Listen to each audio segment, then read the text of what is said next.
Hi friends, welcome to nice academy. Today wonderful concept discussion చేద్దాం.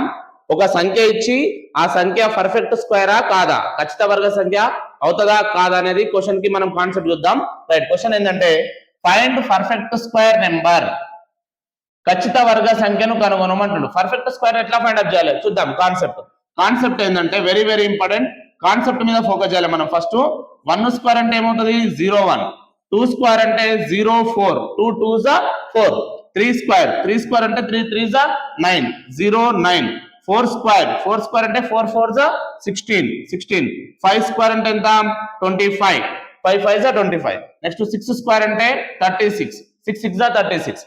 7 square అంటే 49, 7 7 8 square 64, 9 square 81, 10 square 100. అంటే ఇవన్నీ ఖచ్చిత వర్గ సంఖ్యలు.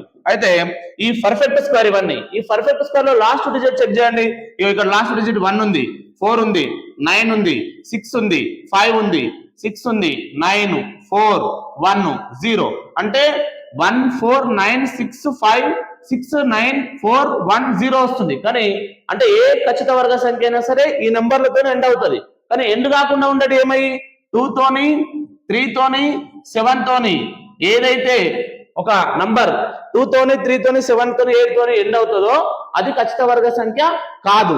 అంటే ఇక్కడ చూడండి 7 తోని ఎండ్ అవుతుంది కాబట్టి ఇది ఖచ్చిత వర్గ సంఖ్య కాదు. 2 తోని ఎండ్ అవుతుంది, ఇది కూడా ఖచ్చిత వర్గ సంఖ్య కాదు. 8 తోని ఎండ్ అవుతుంది, ఇది కూడా ఖచ్చిత వర్గ సంఖ్య కాదు.